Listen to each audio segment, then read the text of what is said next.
Good evening, everyone. My name is Ivan Diamond, and I am the chair of the Canadian University March of the Living delegation. I have traveled on the March of the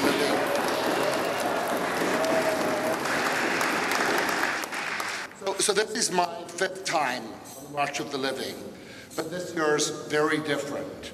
We are at a pivotal moment in our lives where education, dialogue, Jewish solidarity, and allyship are absolutely paramount in the fight against anti-Semitism.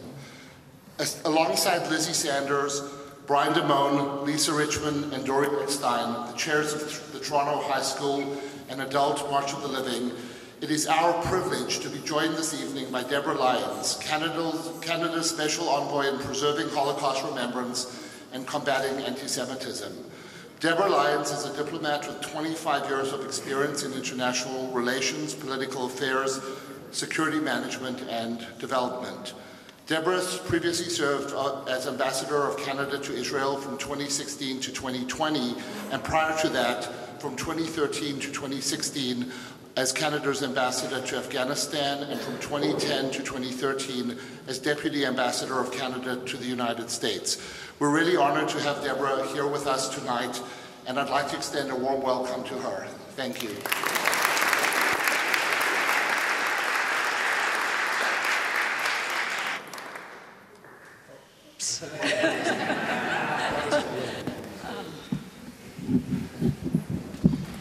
Thank you. Thank you, Ivan. Can you hear me? Okay, I won't touch it. I'm not that short. Okay. I tell all my sisters I'm taller than them, so none of you tell them about what happened just here right now. Shalom, bonsoir. Good evening, everyone, especially Nat and these incredible people in front of me. The lights are blinding me a little bit, so I cannot see you as well as I would like to, but I want you to know that you are a spirit that we all carry with us. Thank you. That we all will be carrying with us after this incredible time with you. Given the late hour, I am going to try to reduce the size of this text so as not to keep you too much later. But there are things that I do want to talk about in terms of what is happening in Canada and things that I want to share with you. I am very aware that I am in this magnificent, holy, sacred space, and I do want to do justice to this moment and to the cause that we are all walking for and remembering at perhaps one of the most difficult times in North America for our Jewish community. On this solemn day, we gather to honor and commemorate the more than 6 million Jews murdered during the Holocaust.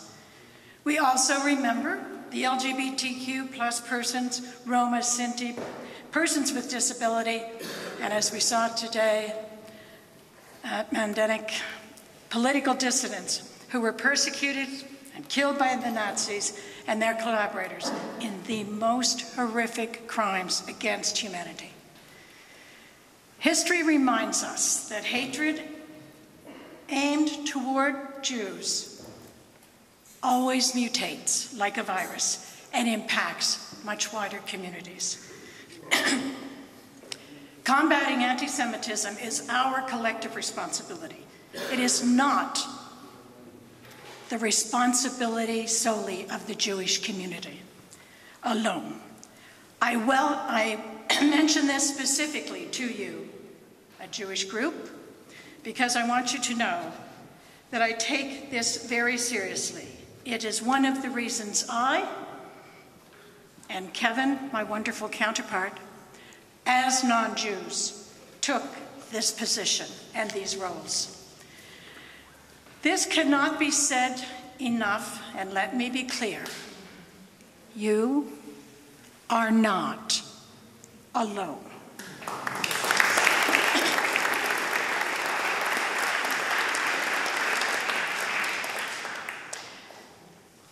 This responsibility to combat anti-Semitism rests on the shoulders of every ally, every partner, and everyone in Canada and in the United States.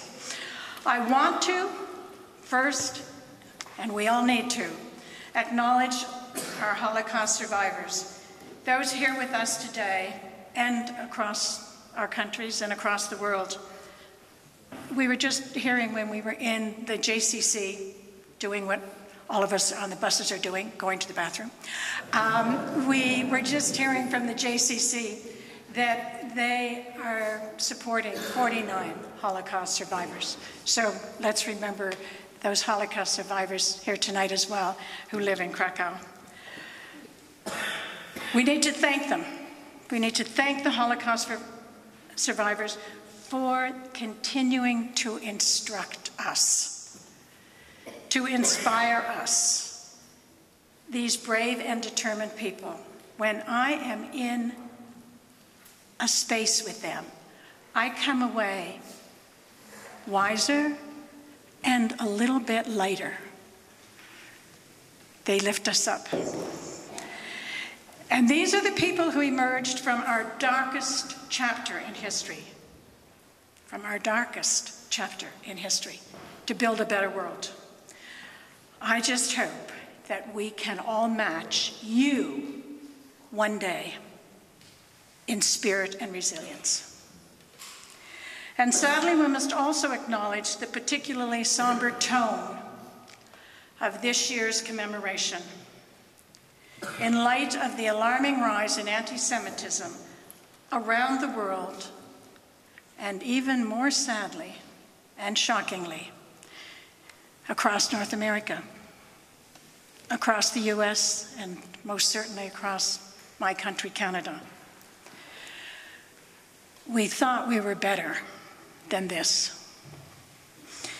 You don't need me to tell you that Jews in North America and around the world remain in an extended state of mourning and agonizing grief, both because of the horrific massacre of October 7th and the ongoing captivity of those hostages in the tunnels in Gaza, but also due to the reaction closer to our homes of denial, justification, and even celebration of these events on October 7th.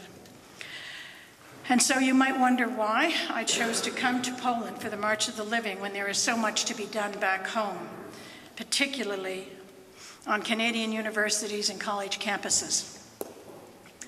My appointment as Special Envoy on preserving Holocaust remembrance and combating anti-Semitism last October, in fact October 16th, came at a critical time.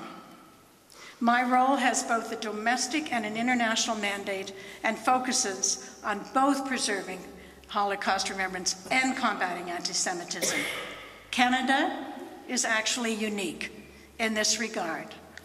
And for our Miami cousins, yes, Miami, yes, okay, okay, everywhere. For our Miami cousins, I want to say that you have, of course, a wonderful person as a Special Envoy on Antisemitism, Deborah, and of course, an incredible person, Ellen Germain, as the Special Envoy on Holocaust Remembrance. For both Ellen and Deborah, their mandate is external, international, not domestic. So I'm dealing both with the upset in Canada now, which I have to deal with. I would not have wanted to have missed being here for this moment. And of course, our international work, which is expanding every day. And I work very closely with your incredible, wonderful women on this file. So for me, the first step after October 7th, and Kevin, my colleague, was for us to travel across Canada. I knew as a Canadian ambassador to Israel that you are so, as an ambassador, empowered and strengthened and supported by the amazing Jewish community back home. So I had traveled across Canada while I was ambassador and met with many in the community. So I knew the first thing I needed to do after I was appointed was go across the country and embrace our community and meet with other important stakeholders, like law enforcement, unfortunately, which has become so critical, university presidents, representatives from our municipal and provincial government, and to identify with them the key priorities for my mandate. I traveled from coast to coast to coast. I still have to get to Saskatchewan. That will be in June. But I needed to validate what was the work that the community needed us to be doing on their behalf. And just before I mention these priorities, and I promise you I'm not going to do what I had planned and take you through our work fully, because I don't think the moment requires it, and my poor Canadian adults and Canadian university students have already been through this with me, and I hope to spend some time with the high school students. But I do want to touch on a few things. But before I do that, I want to say this. I want to underscore the overriding operating principle of our Special Envoy's office, and that is to get the hard work done. Not a bunch of conferences, not a lot of talking, except with the community, of course. Not a lot of complaining and lamenting. What needs to get done so that we can shift and transform our societies and our government in this moment? To penetrate those elements that we can fortify against anti-Semitism in the future. Work that, frankly, I think we should have done years ago. So, the priority areas very quickly. I hate to lead with this one, but law enforcement was critical for our community, because if your children aren't safe, your mind seizes up, or you don't feel that they're safe, and you cannot concentrate on anything else. We are making progress in that area, nowhere near the amount of progress we want to be making. But all you have to do is turn on the TV at night, and you see what's happening with law enforcement and some of the anti-Semitism out on the street. Data collection, it sounds so unattractive and basic, but we need strong, deep pictures of what is happening across our country on anti-Semitism, because without it, the latest incident becomes an urban legend, and people either underestimate the anti-Semitism, which is incredible to think that anybody would do that right now, or they over-exaggerate it. Data, data, data. Online harm. I think it's obvious to all of you, especially, well, all of you, that social media has been playing a major role. There is amazing work underway right now. Some of my team will be in Washington on the 23rd to meet with the Americans on a particular piece of work we're doing with the major platforms. Canada has just introduced its new legislation. I won't go into great detail on that, but I would urge everyone here to make sure you are supporting that with the members of Parliament. I have set up as well a working group of international envoys, and we are focusing on that area specifically. We also have an interparliamentary committee of parliamentarians across the world. This committee, by the way, this task force was set up by Israel and Canada and is now led by Canada and the US. And then the next priority is, of course, universities. And I'll speak a little bit about that in a moment. And then I'm going to come, because I have to admit, I consider the university situation to be ground zero for the growth and the mutation of modern-day anti-Semitism. And then lastly, perhaps the most important, and the one that we are all benefiting from this week, education, education, education. We now in Canada have close to 90% of all of our ministers of education committing to mandatory Holocaust education for our high school level, and reinforcing that with training on contemporary modern-day anti-Semitism. This is the moment to get this work done in the most robust fashion. So we have teachers' unions, we have school boards, we have teachers desiring to do this work and deliver this curriculum to the students. But we've got to work with the adults as well as the students. We've got to seize the moment to do this.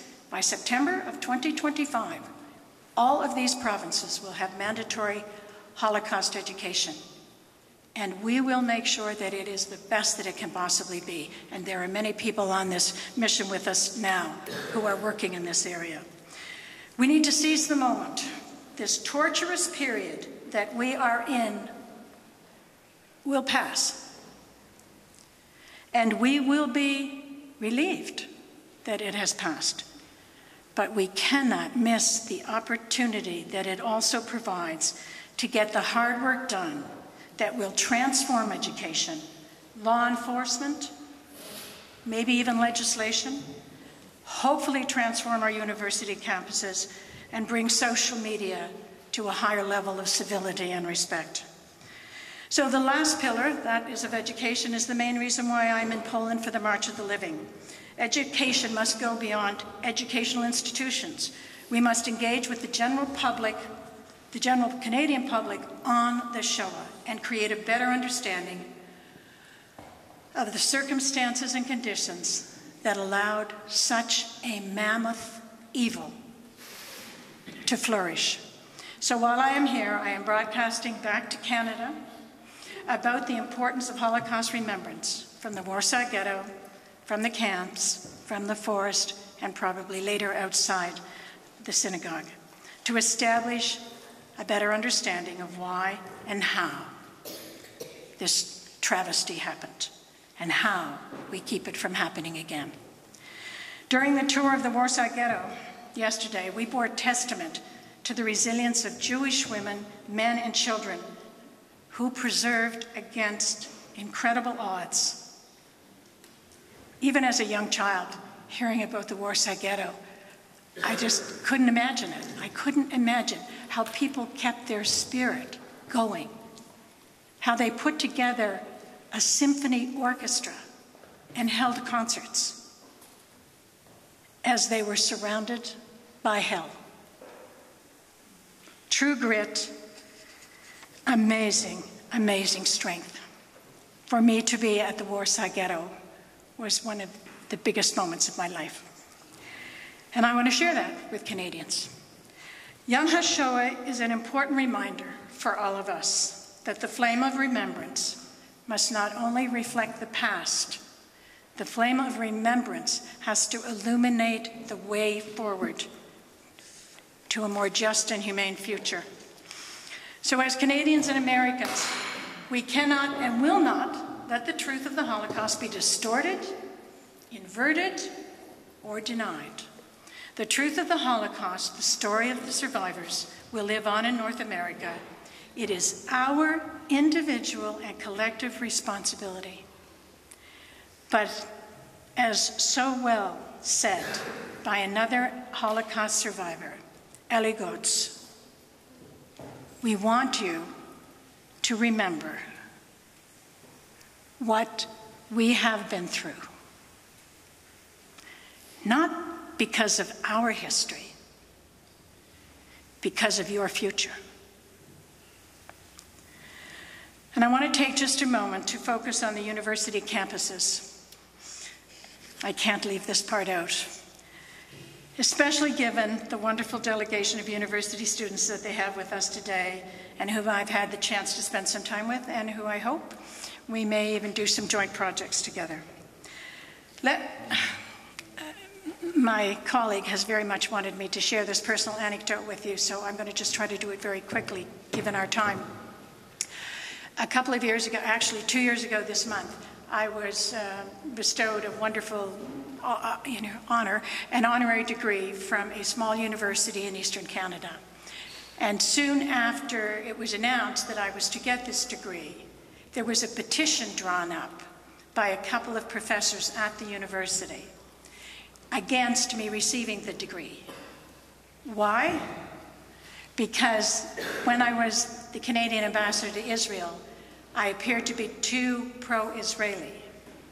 And I had had a pizza party at my residence for Canadian lone soldiers. Now there's a crime if ever there was one, right? And I didn't give them the dignity of explaining what happened and why that pizza party happened, but I'm going to tell you just very quickly. As an ambassador, you take care of all kinds of different things, and we had had a young man, a situation where we had to deal with his family because we knew nothing of him, but he had come to Israel and decided that this was where he was going to end his life. And so the aftermath of that was very difficult. And I remember thinking, we have to make sure we're taking care of our young people when they're in a foreign country. And right after that, we had a situation where there was in the paper almost every week for about 6 weeks, another suicide of a lone soldier. Not Canadian, but it frightened me. And as a parent, it really disturbed me. And so I got in touch with the IDF, many of whom I knew well, and said, I want all of my Canadians here in my residence because I want them to know that the embassy is here for them.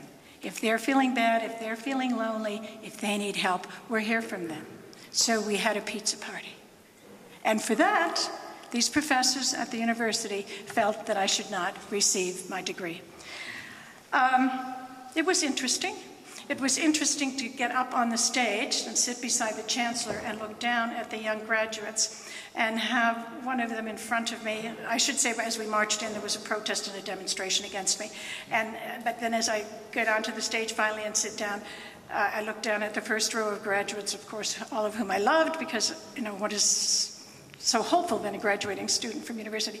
And she has this great big sign, Dishonor Deborah Lyons. And then at one point, as I was delivering my speech, I was called a war criminal. So that happened to me as an ambassador. Kevin, I think I lost my place. Oh, no, here we go. I can't go anywhere without him. That was an experience for somebody like me who'd worked as a Canadian ambassador. But just imagine what our university students are going through. I can only begin to imagine what it's like for Jewish students on university campuses, especially those who are pro-Israel, which I assume we all are. So it cannot be easy in today's climate. And we've all heard the stories and seen some of the videos. I would be also remiss if I didn't mention some of the new ways of thinking on universities that have given oxygen to anti-Semitism. These include, but are not limited to, the rise in the narrative of white settler colonialism as it relates to Jews and to Israel. Binary thinking, as well, is rampant.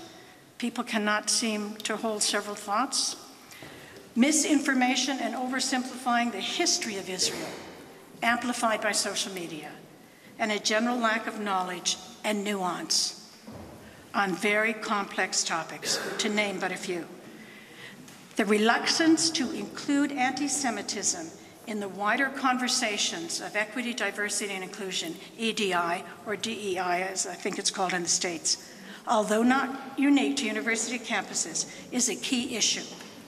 Equally shocking is the bewilderment, discomfort, and paralysis from so many in the university administration to respond and to act quickly to ensure the safety and security of our Jewish students and faculty. And with this reality that I have described for our Jewish students on the campuses, I want to also say to them, remember self-care. This is not a sprint. This is a marathon. And this work is not easy. It takes a toll to constantly feel like you're fighting and not being heard. Let's make sure that we are prioritizing our mental and physical health. It should not fall onto Jewish students and faculty to do this work alone. I look forward to staying in touch and doing more work with you.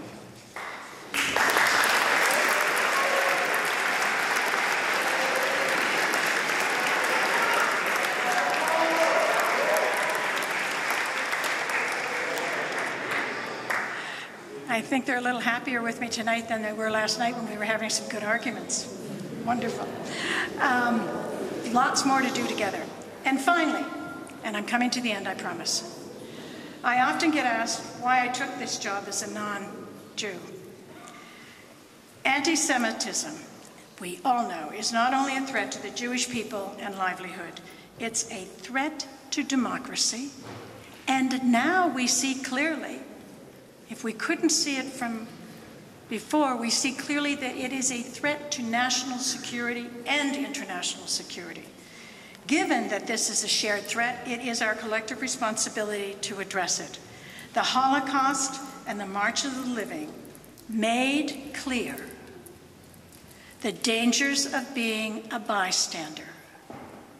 Remember, genocide always has neighbors. The safety and security of the North America Jewish community is also a nonpartisan and non-negotiable issue that we can and must contribute to. Every political party must be supporting the community at this time.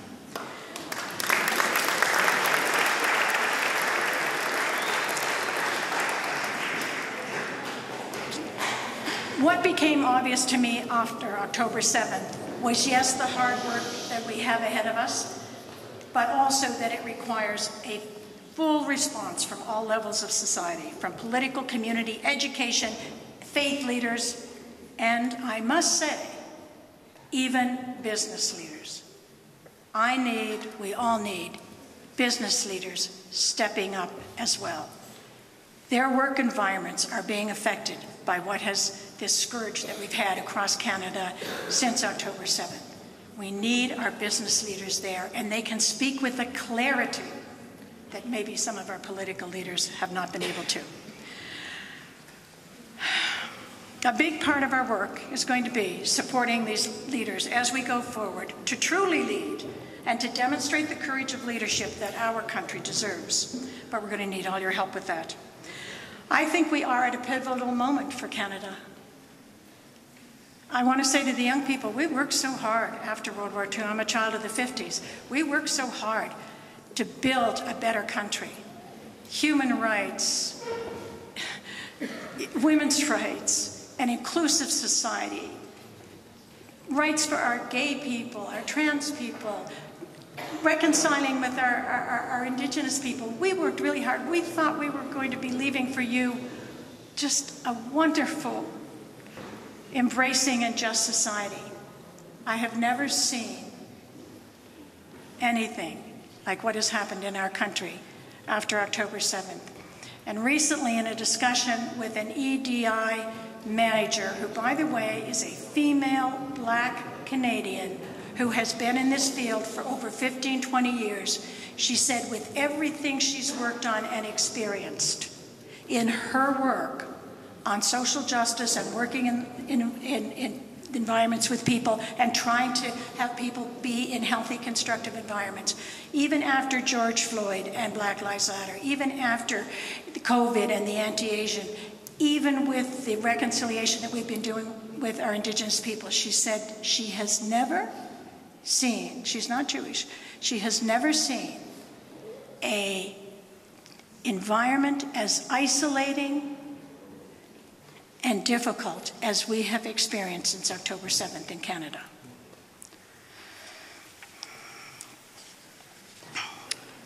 We need much more attention in this pivotal moment. We can come out of this stronger as a country. We could also come out of it permanently scarred. And an important deciding factor will be whether we're able to engage in constructive dialogue, something that the university students were raising me. That is, can we reach across the gulf, the ever-widening gulf, to try and find a way of hearing one another? At a recent dinner with over 100 young professionals, I asked them, is it time? Can we reach out to others who don't share our perspective? 70% of them said, no, it's too soon. The pain is too deep. The timing isn't right. So we need to ask ourselves, when is the time right, and how do we get there? In Canada, we can look to First Nations and Indigenous communities for guidance through their lens of reconciliation. At some point, we all need to be brave enough to work to this constructive dialogue, because without it, there will be no peaceful future, and we will not be the model for our young people that we need to be. We must not only attack the symptoms of the disease of anti-Semitism, but the virus itself and its underlying causes and conditions. We must engage in those difficult conversations. We must be in those uncomfortable rooms We must put our leaders in those uncomfortable rooms, and we must build relationships and networks with those who can help us heal the scarring of the painful months since October 7th. It takes the kind of commitment to do this work that all of you have demonstrated by participating in the March of the Living. You are walking through the pain, and today was pretty painful.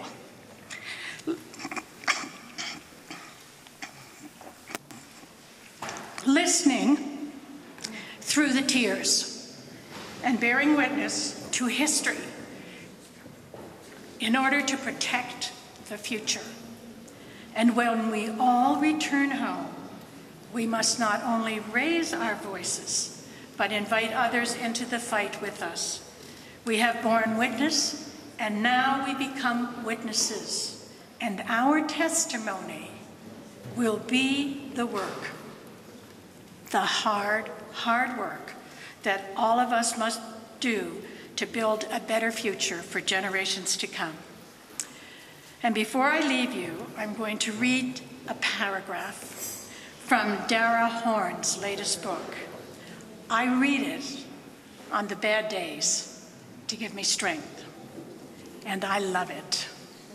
So, since ancient times, in every place they have ever lived, Jews have represented the frightening prospect of freedom. As long as Jews existed in any society, there was evidence that in fact, this society, it wasn't necessary to believe what everyone else believed. That those who disagree with their neighbors could survive and even flourish against all odds. The Jews continued distinctiveness despite overwhelming pressure to become like everybody else. They demonstrated their enormous effort to cultivate that freedom. How? Devotion to law and story, deep, deep literacy, and an absolute obsessiveness. And how lucky are the young Jewish people because of this. I added that part. An absolute obsessiveness about consciously transmitting those values to others and between the generations. The existence of Jews in any society, she goes on, is a reminder that freedom is possible, but only with responsibility. And that freedom without responsibility is no freedom at all. I'm sorry. I am sorry that once again,